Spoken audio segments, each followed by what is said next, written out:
These hidden signs are why most busy men stay stuck around that 20% body fat or above. So in this video, I'll show you 8 of them so you can finally break through without doing anything extreme. You might be eating healthy, but you're still not losing much belly fat. And here's why. See, when guys switch to a cleaner diet, they're going to drop weight at first just by simply not eating shit. But eating healthy or healthier than what you have will only take you so far. Clean foods can still push you like way over your calorie budget. For example, a handful of, say, almonds or any nuts could be somewhere between 100 to 200 calories. 1 tablespoon of almond butter, it's about 120 calories. A small chia seed pudding could be somewhere between 200 to 300 calories. A burrito bowl, somewhere between 600 to 900 calories. And even a 250 gram ribeye could be as much as 700 calories without oils or butters used to cook it with. So even if your meals look clean, they could actually be keeping you out of a consistent deficit,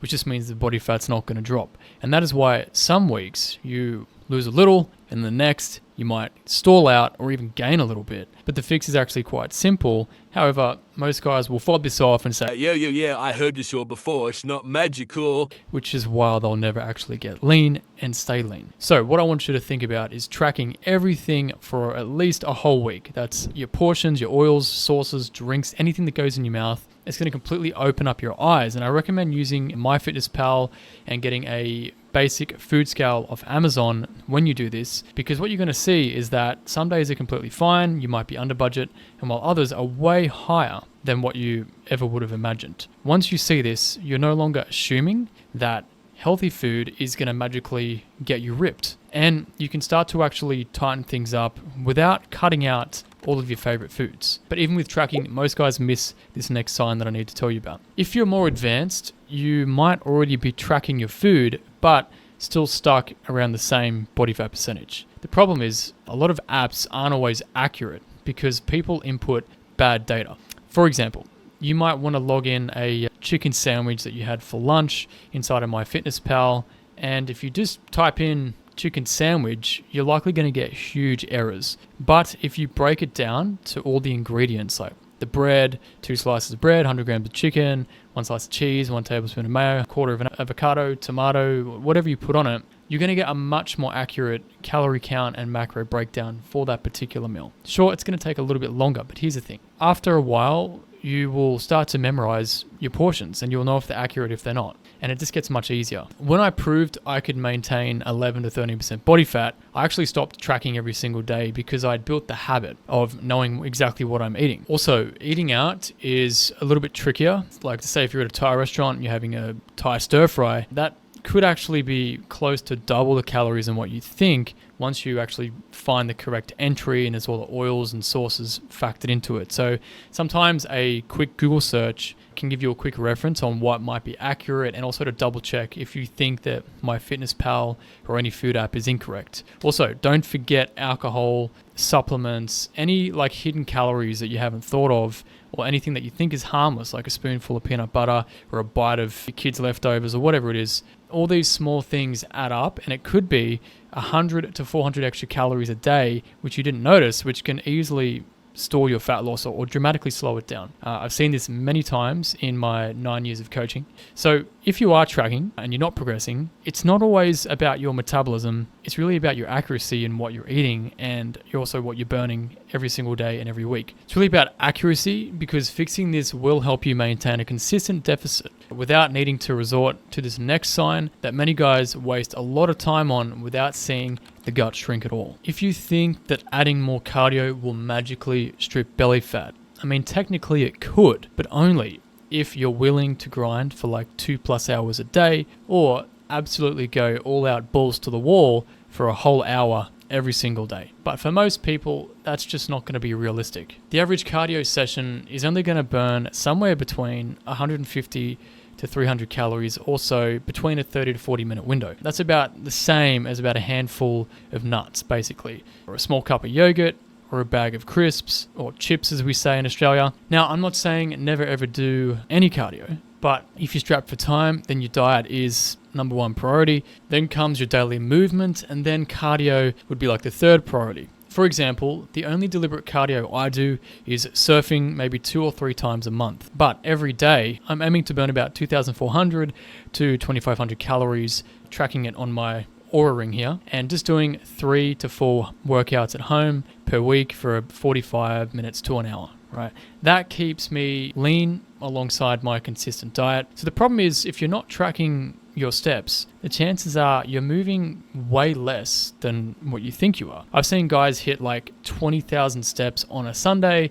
only to drop down and tank to 3,000 on a Monday. On paper, they ate healthy, but that super low activity the next day can neutralize your deficit because you haven't burnt the same energy off compared to what you're eating. So instead, focus on your weekly step average, but also keep your range consistent. You know, a swing between 9 to 12,000 is fine, but don't swing from 3K to 20,000 steps. It's just going to like throw off your deficit, and it could make it easier to plateau. And this makes the scale jump all over the place. The fact is, there isn't really a perfect step target because some clients easily get 16,000 a day. Others are pushing hard just to hit 8,000 a day. So find what you can stick to without straining your life. But even with diet and movement dialed in, there's still another overlooked sign that stalls your progress, even if it feels like you're doing everything perfectly. So if you only showed up to work 2 to 3 days a week, would you still expect a full paycheck? Of course you wouldn't, but that's how exactly most guys approach losing fat loss. You might think you're in a deficit because you're eating clean, you're eating less food than what your fitness tracker says on your device, whether it's an Oura ring or a Fitbit or Apple Watch, but the belly still isn't shrinking. Then if that's the case, you're not actually in a deficit, or you're flipping in and out of a deficit too often. So too many guys offset like 3 good days with 1 bad day, and across the whole week and across the whole month, they're barely spending much time in a deficit at all. So no wonder it feels so slow and why nothing's budging, right? That's why you can be eating the cleanest meals, doing the cardio, hitting your 10,000 steps, and still feel like nothing's actually moving, or it's painfully slow. So if you're losing 0 fat across 3 to 4 weeks, not just 3 to 4 days, then you're not in a deficit. There's either too much food, too little movement, or a combination of both. But if you are losing fat slowly, then that's a good thing. You are in a deficit, you're just in a smaller deficit. So the fix is pretty simple. You can keep your deficit more consistent so that you're not flipping in and out of it, which means less blowouts, or you can actually make your deficit bigger by applying these 2 last signs that I'm about to explain. And this way, your body actually has time to tap into these stored body fat wherever it's going to be around your midsection, your chest, and your hips and all that. However, if you do have a blowout for any reason, you need to fix it faster, like to get back into that deficit as soon as possible. But don't starve yourself. That's a fast way to set up for a binge or long-term ruin your training performance, or potentially even lose muscle mass, which is, we definitely don't want to be losing muscle. However, even if you think you're in a deficit, these next signs can still block or slow down your fat loss. If your sleep is inconsistent or stress is through the roof, losing belly fat will feel so much harder than it needs to be. A meta-analysis in the Journal of the Human Nutrition and Dietetics found that people restricted to less than 5.5 hours of sleep ate on average an extra 204 calories per day, mostly from carbs and fats. That's about 1,400 extra calories across a week, which is about 6,000 extra calories a month, which equates to about 1.7 pounds of fat gain, which is 800 grams. Imagine if you're doing that every single month. It's very easy to gain fat over the years, right? Poor sleep raises ghrelin and lowers leptin, which makes you feel hungrier and less satisfied. So at worst case, aim for 6 hours of actual sleep, because our sleep runs in a 90-minute cycle. So 6 hours is about 4 cycles, but ideally you want about 5, which is going to be 7.5 hours, which just means potentially 8 hours you're going to have to spend in bed if it takes you a while to actually fall asleep. What I found works for quality of sleep is getting your room to 20 degrees, which is about 68 Fahrenheit, using my Man to Sleep eye mask and mouth tape. But what will trash your sleep hands down is eating too late, like within 2 or 3 hours of bed, drinking too much alcohol, and stress. While I couldn't yet find a study that I fully rely on the stress and weight gain link, here's my take from coaching men over the last 9 years. Stress eating is real, cravings go up, sleep gets worse because cortisol blocks melatonin, and decision making around food usually starts to slip. You can grind through workouts, grind through strict diets, but stress can come and derail you in a day, basically. But stress doesn't have to be zero. It just has to be regulated. See, normally, cortisol is at its highest in the morning when we wake up, and it starts to decline throughout the day, and then usually by about mid-afternoon, it's at a low point, which may also explain why many of us feel a bit hungry or peckish in the afternoon. At this point, melatonin starts to rise so that when we want to go to bed, we're ready to fall asleep. But if you're stressed all night, melatonin is going to be blocked a little bit, and you can't get into a deep restorative sleep. Unfortunately, even with great sleep, this next sign can still work against you. There are natural forces working against all of us as we age, and we all know this. And if testosterone is low, it can be a major hindrance. For example, a study over 7.5 years in the International Journal of Obesity found that men with a lower baseline testosterone were far more likely to gain visceral fat, that's around your organs, the dangerous kind of fat that we don't want, which means, in other words, low testosterone makes you store more belly fat more easily. Now, TRT, testosterone replacement therapy, is a popular solution, but I can only tell you some natural ways to improve because I don't do TRT myself. The first one is obvious: strength training and building more muscle,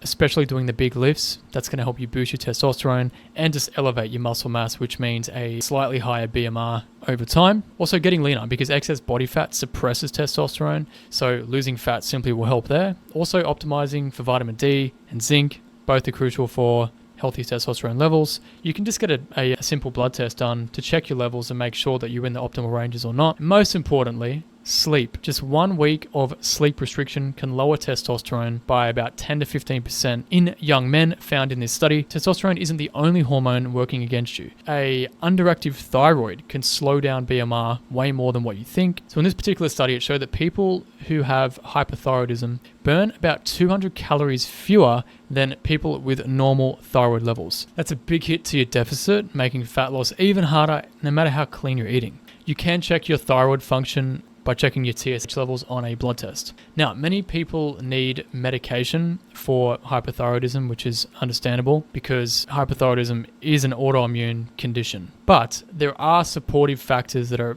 absolutely worth considering, such as iodine, selenium, vitamin D. But for thyroid guidance, I recommend checking out Dr. Weston Childs, who specializes in this. He puts out heaps of good information if you've confirmed that that is a problem for you. But here's the good news. Losing fat helps elevate testosterone. So even if your hormones are working against you right now, they can start working for you once you get leaner and you're sleeping better and your diet's cleaned up. And this leads us to the biggest sign that you can lose more belly fat.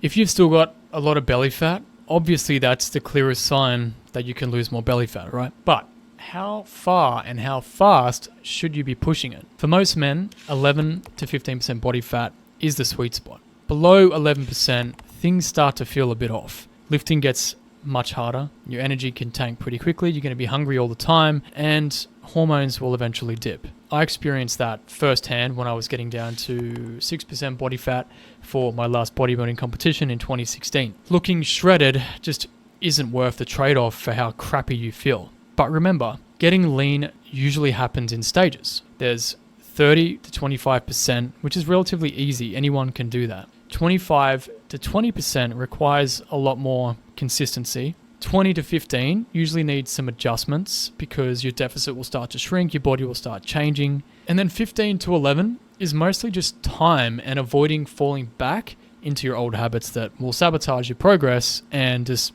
mess everything up. Also, 1 kilo of pure fat, which is 2.2 pounds, is the equivalent to 7,700 calories. So to achieve that, you would need a deficit of 1,100 calories a day, which is pretty extreme for any guys to sustain, especially guys who are juggling work or business, kids, wife, travel, social life, etc. So a realistic pace is better around the half a kilo, which is 1.1 pounds per week, which is going to mean your deficit is about 550, because it's not just about getting lean enough to see abs and your pecs and veins popping out and whatever. Although that's really cool, I absolutely recommend it. The real win is that 1 year later, when abs feel completely normal to you, when you've forgotten what it was like to be that overweight, less muscular dude with bad habits, right? You no longer identify as the guy who was overweight, trying to be lean and struggling to do it. You are the guy who is lean. And the reason that most guys don't reach this point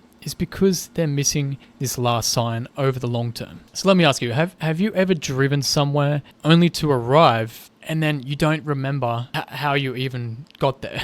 You barely notice the red lights and you question whether you stopped at them, or if someone cut you off, or maybe you cut somebody off and it's just like it was a complete blur. Because you've done it so many times, your brain just went on to autopilot. Now, this is exactly how fat loss can feel too.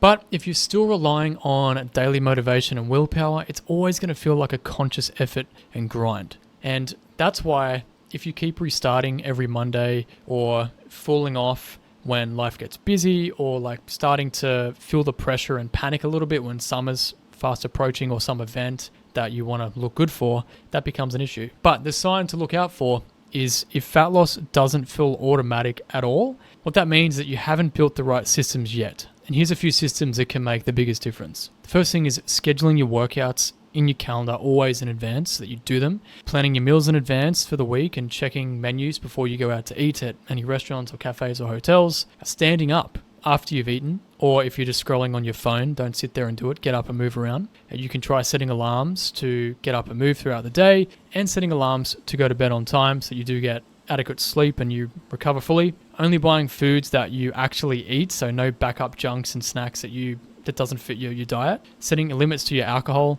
or having more alcohol-free days. Strictly sticking to your workout program progression, not going off on tangents and doing random workouts. And most importantly, only making changes based on your own biofeedback data. That is the glue that holds it all together, because when you're tracking not just your food, but all of your biofeedback data, then you're back in the driver's seat, fully in control. And once these become habits, fat loss won't feel like a grind anymore. It just becomes automatic, like you're driving home. And that is exactly what I show you inside my Business Body Blueprint routine. Tap the link in the description to grab it, and it'll help you put your fat loss on autopilot. And after you grab it, go watch this video next for the honest truth on losing belly fat after 30.